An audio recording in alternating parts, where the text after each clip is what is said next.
ಅದು ಭಾಳ ಮಂದಿ ತಲೆಯೊಳಗೆ ಬಂದಿರಲಿಲ್ಲ. ನಮ್ಮ ಸ್ಪೀಕರ್ ಅವ್ರ ತಲೆಯೊಳಗೆ ಬಂತು. ಬಂದ ನಂತರ ಚರ್ಚೆ ಮಾಡಿದರು. ಭಾಳ ಒಳ್ಳೆಯ ಕೆಲಸ ಇದು ಮಾಡೋಣ ಅಂತ ತಿಳ್ಕೊಂಡಿದ್ವಿ. ಅದಕ್ಕೆ ಎಲ್ಲ ಕ್ರೆಡಿಟ್ ಅವ್ರಿಗೆ ಹೋಗ್ಬೇಕಾದ ಇದ್ದು ಹೇಳ್ಬಿಡ್ತೀನಿ ನಾನು. ಇದು ಭಾಳ ಸರಿ ಇದು ಬಂದಿರಲಿಲ್ಲ. ಬಟ್ ಬೇರೆ ರಾಜ್ಯದಲ್ಲಿ ಒಂದು ಕಡೆ ಮಾಡಿದ್ರು ಅನ್ನುವಂಥದ್ದು, ಕೇರಳದಲ್ಲಿ ಮಾಡಿದಂಥ ಒಂದು ಇದು ನ್ಯೂಸ್ ಕೇಳಿದ್ವಿ. ಮತ್ತು ಬರೀ ರಾಜಕಾರಣ ಮಾಡುವಂಥ ಈ ವಿಧಾನಸೌಧದಲ್ಲಿ ಸ್ವಲ್ಪ ಸಾಹಿತ್ಯ, ಕಲೆ, ಅಂಥ ಸಂಸ್ಕೃತಿ ಇವೆಲ್ಲ ಇರಲಿ. ಈಗ ನಮ್ಮ ವಿಧಾನ ಪರಿಷತ್ನಲ್ಲಿ ಸಾಹಿತಿಗಳಿಗೆ, ಕಲಾಕಾರರಿಗೆ, ಇವರಿಗೆಲ್ಲರಿಗೂ ಒಂದೊಂದು ಸೀಟು ಅದಾವೆ. ಯಾಕಂದ್ರೆ ಅವು ಈಗ ಬರೀ ರಾಜಕಾರಣ ನಡೀತೈತಿ. ಅವಾಗೆಲ್ಲ ಹಂಗಿರಲಿಲ್ಲ. ರಾಮಕೃಷ್ಣ ಹೆಗಡೆ ಕಾಲಕ್ಕೆ ಅಲ್ಲೆಲ್ಲ ಈ ಸಿದ್ಧಲಿಂಗಯ್ಯನಂಥವ್ರು ಇಂಥವರೆಲ್ಲ ಸದನದಲ್ಲಿ ಭಾಳ ಚೆನ್ನಾಗಿ ಚರ್ಚೆ ಹಾಕಿದ್ದು.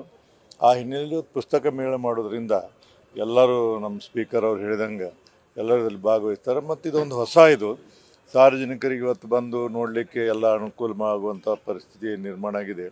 ಇದರಿಂದ ಒಂದು ಒಳ್ಳೆಯ ವಾತಾವರಣ ನಿರ್ಮಾಣ ಆಗುತ್ತೆ. ಮತ್ತು ಮೊದಲು ಹೇಳೋದಂದ್ರೆ ನಾವು 24 ಗಂಟೆ ಬರೀ ರಾಜಕಾರಣ ಮಾಡ್ತೀವಿ. ವಿಧಾನಸಭೆಯಲ್ಲಿ ಬರೀ ಗಲಾಟೆ ಹಾಕಿರ್ತಾವೆ.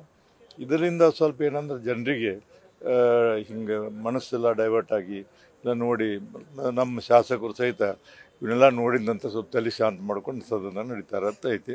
ಆ ಹಿನ್ನೆಲೆಯಲ್ಲಿ ಒಂದು ಹೊಸ ಕಾರ್ಯಕ್ರಮ ಇದು. ಒಳ್ಳೆಯ ಎಲ್ಲ ಸರ್ಕಾರದಿಂದ ಇದನ್ನು ವ್ಯವಸ್ಥೆ ಮಾಡಿದೆ. ಇದರಲ್ಲಿ ಎಲ್ಲರೂ ಭಾಗವಹಿಸ್ಬೇಕು. ಅವ್ರು ಹೇಳಿದಂಗೆ ನಾನು ಶಿಕ್ಷಣ ಮಂತ್ರಿ ಇದ್ದಾಗ ಲೈಬ್ರರಿ ಡಿಪಾರ್ಟ್ಮೆಂಟ್ ನನ್ನ ಕಡೆ ಇತ್ತು.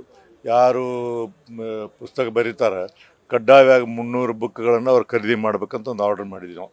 ಯಾಕಂದ್ರೆ ಬರೆದವ್ರಿಗೆ 50% ತೊಗೊಂಡು ಯಾರು ತೊಗೊಂಡು ಹೋಗಿದ್ರು.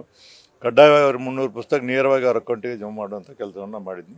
ಅದೇ ರೀತಿ ಇವತ್ತೆಲ್ಲ ಸಾಹಿತಿಗಳಿಗೆ ಇಂಥವ್ರಿಗೆ ಪುಸ್ತಕ ಮೇಲೆ ಹೆಲ್ಪ್ ಆಗ್ತದೆ. ನ್ಯೂಸ್ ಫಸ್ಟ್ ನಿರ್ಭೀತಿಯಿಂದ ನಿಮ್ಮ ಪರವಾಗಿ.